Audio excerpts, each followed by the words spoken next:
High बंधुरा शुभ सकाल केमन आछो सबाई आशा करछि सकले अनेक बेशी भालो आछो आमराओ किन्तु बेश भालो आछि। आर आजके सकालटा शुरू करछि सकाल 6टा थेके। आमी सकाल 6टा थेके सारा दिन सारा रात जेभाবে आमी काजकर्मगुलो करे थाकि बाइरे घरे दुदिकेई किन्तु एक हाते सामलाई तोमादेरके आज आमी सेटाई शेयार करब। पुरो भिडियोटी देखते थाको अवश्यई निश्चयई तोमादेर अनेक बेशी भालो लागबे। आर सकालबेला मेयेदेर सबथेके बड़ो काज एखन एई शीतकाले बिछना टिछनागुलो गोछानो। आर बिछनार उपरे देखो एतटा जिनिसपत्र पड़ेছে বলার কথা নয়। শীতের সময় তো একটু বেশি নোংরা হয়। আর এখন দেখো একে একে ব্ল্যাঙ্কেটগুলো ভাঁজ করে তুলে নিচ্ছে। আমরা যেহেতু এই খাটে 4 জনা ঘুমাই আর সেহেতু আমাদের 3টে ব্ল্যাঙ্কেট ঈশা একটা গায়ে দেয় আর সিমরান একটা, আর আমরা দুজনে একটা গায়ে দেয়। যাই হোক টানটানে বিছনা কিন্তু সবারই অনেক বেশি ভালো লাগে। আর সবসময় চেষ্টা করি পরিষ্কার পরিচ্ছন্নতা থাকার। আর 1 ঘন্টার মধ্যে কাজগুলো করেই কিন্তু আমাকে দোকানে চলে যেতে হয়, যেহেতু শীতের সময় না একটু দেরি হয়ে যাচ্ছে ঘুম থেকে উঠতে। আর গরমের সময় হলে ভোর 5টা থেকেই কিন্তু আমি কাজগুলো শুরু করলে 3-4 ঘন্টার মধ্যে বেশ ভালোভাবে হয়ে যায়। এখন একটু বোনের কাছে চা করতে দিলাম, আমার বোনেরা এসেছে। আর বোন বলল আপা পানিটা দিয়ে দে, আমি চাটা করে দিচ্ছি। ও ওদিকে চাটা করতে যাক আর আমি এদিকে ঘর বাড়িগুলো সুন্দর করে গুছিয়ে ঝাড়ঝুড় দিয়ে পরিষ্কার করে নিচ্ছি। দুটো ঘরেই কিন্তু একেবারে কি বলবো বাচ্চা কাচ্চা যে ঘুরিয়ে নোংরা করে যে এমন অবস্থা করেছে সেটা বলার কথা নয়। আর এখন আমার যে ময়লা ফেলার পাত্রটার ভিতরে ময়লা ভর্তি হয়ে গেছিলো সেগুলো আমি সুন্দর করে ঢেলে নোংরাগুলো ফেলে দিয়ে আসলাম। আর বোন চা করে নিয়ে এসেছে, সেগুলো এখন সবাইকে ঢেলে খেতে দিয়ে দিচ্ছি। আমার জন্য 3টে সুগার ফ্রি বিস্কুট নিয়েছি আর ওদের জন্য অন্য বিস্কুট দিচ্ছি। দিয়ে সবাই আমরা একসঙ্গে এইখানে বসে খেয়ে নেব। আর আমরা যখন লোকজন বেশি থাকি না তখন এই ঘরে বিছনা পেতে কিন্তু আমরা একসঙ্গে খাওয়া দাওয়া করি। আর এই সময়টা ছিল অনেক বেশি গুরুত্বপূর্ণ, অনেকটা বেশি এই মুহূর্তটা স্মরণীয়। কারণ আমার বোন আমি সবসময় আমাদের তো আর একসঙ্গে দেখা হয় না। ও ওর সংসার নিয়ে ব্যস্ত থাকে, আমি আমার সংসার নিয়ে ব্যস্ত থাকি। আর যখন আমরা এক জায়গায় অনেক বেশি গল্প করি, ওর ছেলেকে নিয়ে ও এদিকে খাচ্ছে আর আমি আমার 2 মেয়েকে নিয়ে খাচ্ছি। তারপরে ভাবলাম যে বেশি দেরি করে গল্প করে উঠলে তো আর হবে না, কাজকর্মগুলো করতে কিন্তু বেশ দেরি হয়ে যাবে। আর ওদিকে পুকুরে একজনা স্নান করছিল, তার জন্য কিছুক্ষণ আমি দাঁড়িয়েছিলাম আমাদের পুকুরের সামনে। আমি বলি না সবসময় আমার পুকুর আমি কোনো সময় প্লেস পাই না, কোনো না কোনো সময় আমি যখনই কাজ করতে আসি লোকজন কিন্তু পুকুরে সবসময় প্রায় ভর্তি থাকে। আর তারা উঠে গেলেই আমি কাজগুলো করে নিই। এখন একে একে এই যে বাসনপত্রের সঙ্গে যে পেপারগুলো নিয়ে এসেছি একপাশে রেখে দেবো, এগুলো আমি পরে ফেলে দেবো। কারণ এগুলো ধুয়ে ধুয়ে সব কিছু পুকুরের মধ্যে আসে। আর যে যেমন পারে সার্ফের পেপার অন্য পেপার সব কিছু কিন্তু সানে ফেলে যায়, সেগুলো আমার তুলে ফেলে দিতে হয়। লোককে তো আর বলতে পারি না স্নান করতে আসো আর তোমরাই ফেলো, বললে কীভাবে জানি না। যাই হোক এখন সুন্দর করে আমি বাসনপত্রগুলো মেজে ধুয়ে একে একে পরিষ্কার করে নিচ্ছি। আর এগুলো আমি কিন্তু আমাদের সান থেকে যেহেতু একটু পানিটা নিচে নেমে এসছে সেহেতু কিন্তু এখন আমি নিচে নেমেই কাজগুলো আমার করতে হচ্ছে। যখন বর্ষার সময় না পানিগুলো একেবারে টইটুম্বুর পানি থাকে। আর এমনিতেও কি আমাদের পুকুরে না সারা বছর পানি শুকায় না, এমনি যদি মোটর দিয়ে সেচে তুলে নেওয়া হয় তখনই কিন্তু পানিগুলো একটুখানি কমে যায়। তাছাড়া সারা বছর ফুল দামে পানি থাকে, ফুল ওপরে সেই পর্যন্ত। আর পুরো মাঠের ভিতরে বাড়ি হওয়ার কারণে না পুকুরটা যেহেতু একটুখানি নিচু আর অনেকটা গভীর, যার কারণে কিন্তু পানি সারা বছরই একই রকমই থেকে যায়। আর আমার বিছনার চাদরটা আগের দিন দেখলে না সন্ধ্যাবেলা তুলেছিলাম। দোকানে এতটাই বেশি চাপ থাকে যে ঘরের এই কাজগুলো কিন্তু অল্প সামান্য থাকলেও আমি কিন্তু সেভাবে করে উঠতে পারি না। আর এগুলো কিন্তু 2-3 দিন আগেই রেখে দিয়েছিলাম। আর এগুলো আমি কিন্তু পরিষ্কার পরিচ্ছন্ন করতেই পারছিলাম না, সময় পাচ্ছিলাম না। আমার বর তাড়াহুড়ো করে বলছিল বাড়ি থেকে চলে এসে দোকানে বসতে হবে। আমার বর একটুখানি বসেছিল, তারপরে ও আবার ওর গাড়ি নিয়ে বেরিয়ে যাবে।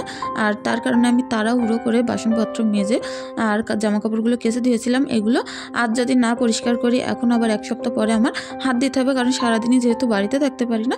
আর রাত্রেবেলা বাড়িতে আসলে সবাই তো জানো এখন শীতের সময় পানি কতটা বেশি ঠান্ডা পানি ঘেটে ঘেটেই কিন্তু এগুলো আমার কেচে ধুয়ে দিতে হয়। যাই হোক হয়ে গেল কাজগুলো আমার। আর দোকানে গিয়ে ওখানে যে এতটা বেশি কাজ আছে বলার কথা নয়, অনেকটা বাসনপত্র আছে সেগুলো মাজতে পারে। আমাদের বাড়ির আশেপাশে দেখো কতটা বেশি মাঠ বিল। আর আমার বাড়িটা কিন্তু আর 10টা বাড়ি থেকে অনেকটাই দূরত্ব।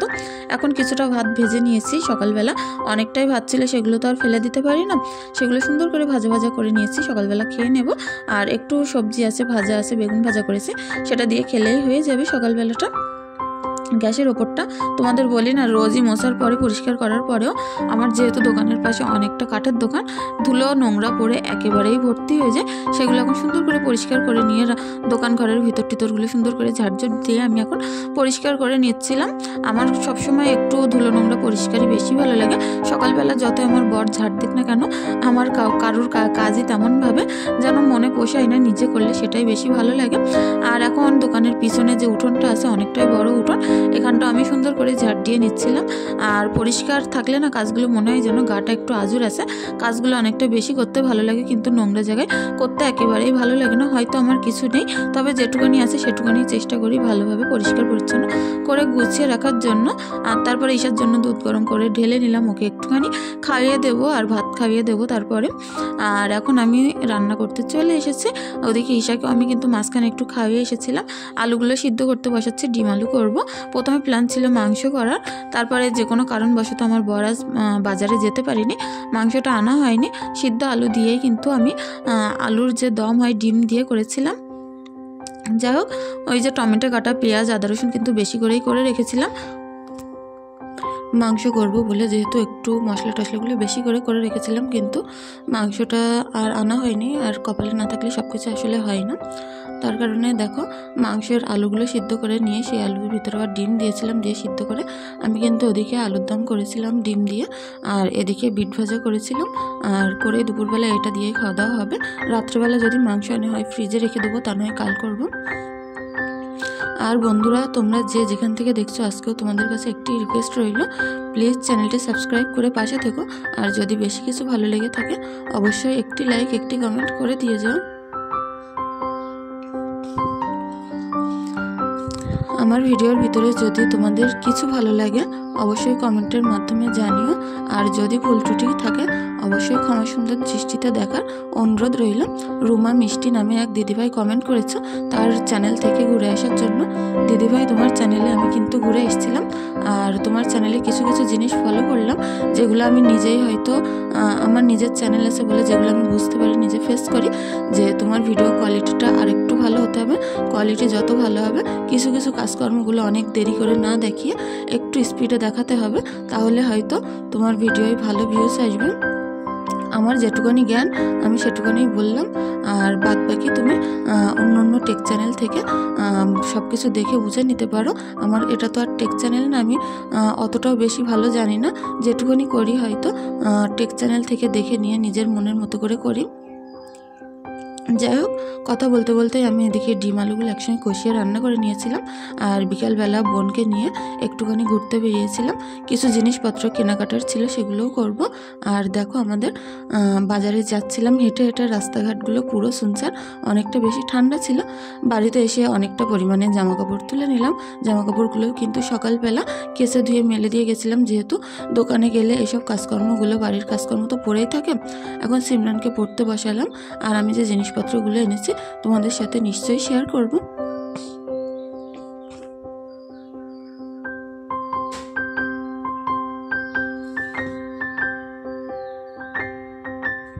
এখন দেখো টুকিটাকি জিনিসপত্র কিনেছিলাম, যেগুলো আমাদের মেয়েদের সংসারে প্রতিনিয়ত কাজে লেগে থাকে। আর এই কোটোগুলো প্রচণ্ড পরিমাণে কিউট ছিল, দেখে আমি রেখে আসতে পারলাম না। আর এগুলো কিনেছিলাম সিমরানের পেন, আমার কিছু মেকআপের তুলি রাখার জন্য। এটা কিনেছিলাম ড্রেসিং টেবিলের সামনে রেখে জিনিসপত্র রাখবো, একটা রুটি শাকার জন্য স্টিলের এই যে এটা কিনেছি। আর এর ভিতরে কিছু কাপ, ঈশার জন্য বাইরে বেরালে ছোট্ট একটা বোতল। আর এর মধ্যে ছিল একটা কেকের যে মিক্সিং করতে হয় তার জন্য একটা হ্যান্ড মিক্সচার কিনেছিলাম। যাই হোক, অনেক ভালো ছিল, এটাই আমার সব থেকে বেশি ভালো লেগেছিল।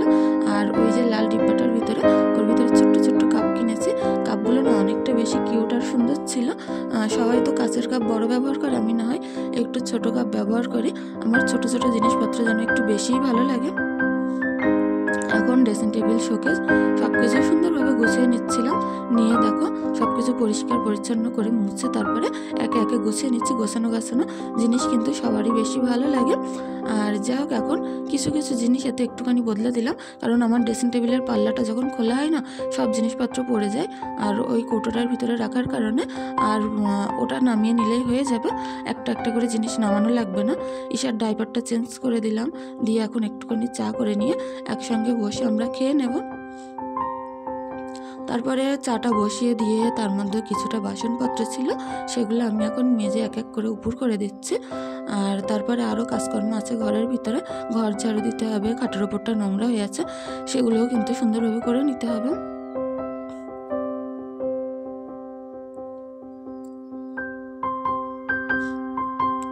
এঘরে আসলাম, এঘরে এসে দেখছি অনেকটা পরিমাণে জামা কাপড় পরে আছে। জামা কাপড়গুলো এক এক করে ভাঁজ করে নেব। চাটা কিন্তু আবারও জড়িয়ে গেছে, চাটা আমি নামিয়ে রেখে এসেছি, সেটা আবারও গরম করে নিতে হবে। যাই হোক, যে ঘরে ঢুকে যেখানেই যাই শুধু কাজ আর কাজ, কাজ ছাড়া আমার আর ব্লগে তোমরা কিছু দেখতে পাবে না। সব কিছু চেষ্টা করি নিজে হাতে একা হাতে একটু সামলে নেওয়ার জন্য ওদিকে সিমরানকে, কিন্তু ও ঘরে পড়া তো বসিয়ে দিয়েছিলাম। সিমরানের পড়াগুলো কিন্তু উঠে উঠে আমাকে বারবার বলে দিতে হচ্ছিল। আর ঈশা যে দিক থেকে এতটা পরিমাণে জ্বালাতন করছিল, যে জামা কাপড়গুলো আমি ভাঁজ করে রাখছিলাম সব কিছু টেনে টেনে উড়িয়ে দিচ্ছিল। আর এখন আসলাম, সেই চাটা আবারও ঠান্ডা হয়ে গেছে, চাটা ঢালার আর সময় সুযোগ হয়নি। ও ঘরে গেছি তো ও ঘরে কিছু কাজ, এ ঘরে এসেছি তো এ ঘরে কিছু কাজ। আমি এদিক থেকে ঝাড় দিচ্ছিলাম, আর ঈশা দেখো ওদিকে দরজা ধরে অনেক বেশি গ্রিনে যে শব্দ হচ্ছিল দরজার এগুলো নড়ছিল, তাতে বারবার বাড়ি দিচ্ছিল আর খেলা করছিল। এখন চাটাগুলো সুন্দর করে ঢেলে নেবো। আর আমার এই নতুন কিউট কাপে কেমন লাগে অবশ্যই তোমাদের বলো যে কেমন হয়েছে। চাগুলো ঢালার পরে আরও বেশি ভালো লাগছিল। যাই হোক, চা ঢালতে ঢালতে কিছুটা পড়ে গেছিলো, সেগুলো ফেলে এখন মুছে নিলাম প্লেটটা। আর এখন একটু ভালো লাগছে প্লেটটা। আর এর মধ্যে কিছু চিপস বিস্কুট দিয়ে নিয়ে আমরা একসঙ্গে বসে খেয়ে নেব।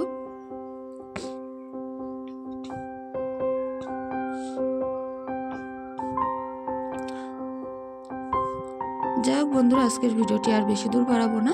তোমরা যে যেখান থেকে দেখছো প্লিজ অনুরোধ রইল চ্যানেলটি সাবস্ক্রাইব করে পাশে থেকো। আর যদি ভালো লেগে থাকে অবশ্যই লাইক কমেন্ট করে দিও।